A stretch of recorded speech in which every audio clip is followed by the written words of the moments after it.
Sistem ekonomi Islam telah menentukan kepemilikan semuanya dan menjelaskan jenis-jenisnya serta menetapkan kepemilikan untuk masing-masing dari 3 pilar penyusun masyarakat, tanpa satu pilar melanggar kepemilikan yang lain dan satu pihak tidak menyerang pihak yang lain.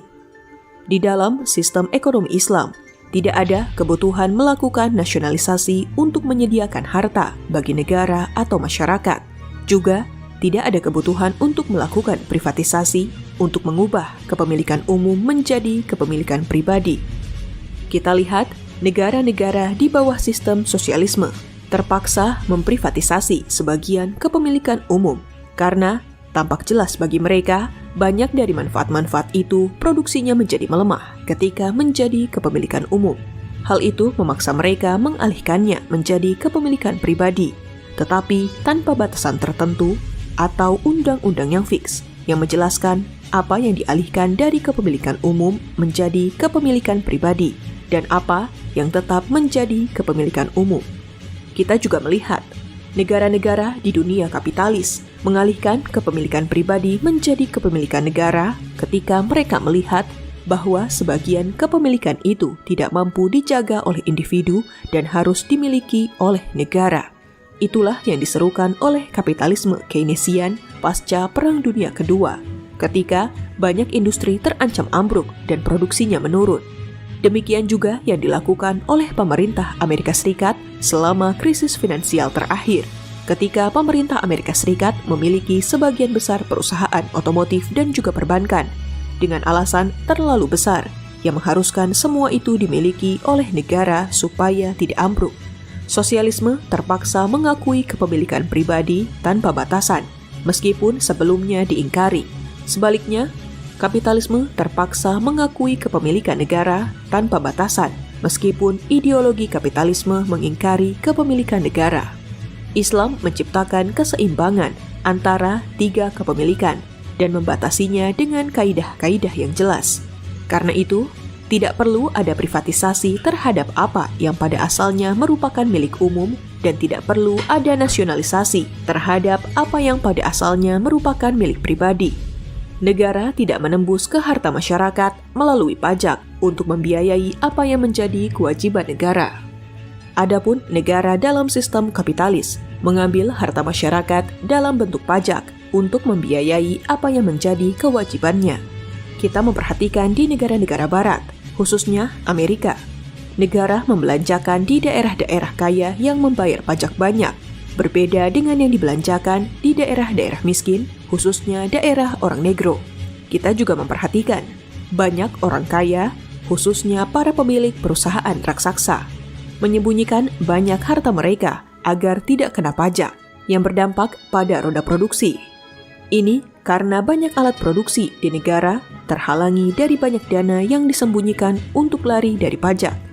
Demikian juga kita melihat di negara-negara yang tunduk pada sosialisme, bagaimana produksi menurun dan melemah disebabkan tekanan atas dorongan-dorongan alami pada diri individu untuk memiliki harta, sehingga melemahkan ketulusan dalam bekerja. Akibatnya, produksi pun menurun drastis. Kepemilikan umum, hukum-hukum, dan rinciannya termasuk pilar paling penting dalam ekonomi Islam. Pemasukan kepemilikan umum untuk negara dianggap sebagai pemasukan paling banyak dan sangat penting karena mencakup sumber-sumber terbesar pendanaan. Telah terbukti bahwa kepemilikan ini merupakan kekayaan finansial paling besar yang memberi kemampuan kepada negara. Pemasukan kepemilikan umum digunakan untuk pembelanjaan terhadap apa yang wajib bagi masyarakat dan menjadi hak masyarakat.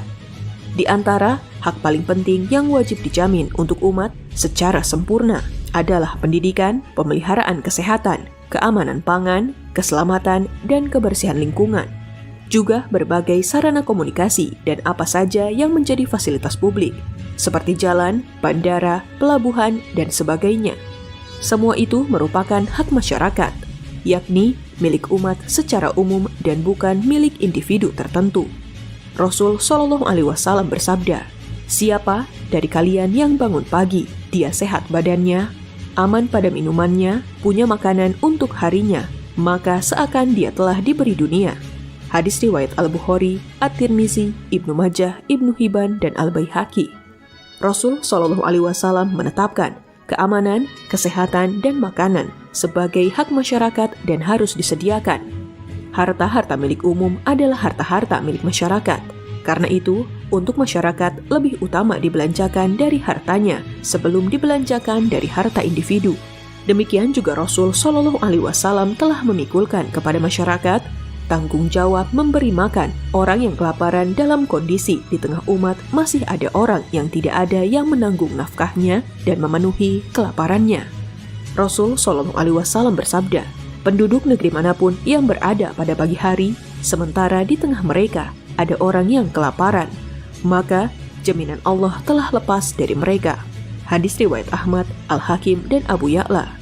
Islam telah menetapkan harta sebagai milik masyarakat yang bisa masyarakat belanjakan untuk kepentingan itu. Dari sini, harta milik umum adalah jaminan hakiki untuk mencegah kemiskinan dan kelaparan dalam daulah Islamiyah. Keamanan adalah hak masyarakat, karena itu harus disediakan keamanan, baik keamanan dalam negeri dengan melindungi hak milik masyarakat, harta dan jiwa mereka, atau keamanan luar negeri dengan melindungi mereka dari musuh. Merealisasikan keamanan perlu harta. Harta milik umum lebih utama dibelanjakan atas keamanan umat, baik pembelanjaan itu untuk mengadakan Iron Dome yang menghalangi jatuhnya rudal terhadap negeri kaum muslim, ataupun mengadakan sistem keamanan canggih yang melibatkan jaringan komputer raksasa atau yang lainnya. Pemeliharaan kesehatan merupakan hak masyarakat. Rasul Shallallahu Alaihi Wasallam telah menjelaskan dengan sabda beliau, mu'affa fi badanihi, atau sehat badannya, bahwa kesehatan badan termasuk yang wajib disediakan bagi manusia di masyarakat. Itu berarti wajib disediakan pemeliharaan kesehatan secara sempurna melalui rumah sakit dan dibelanjakan harta atas penelitian ilmiah dan penyediaan alat-alat kesehatan dengan berbagai jenisnya.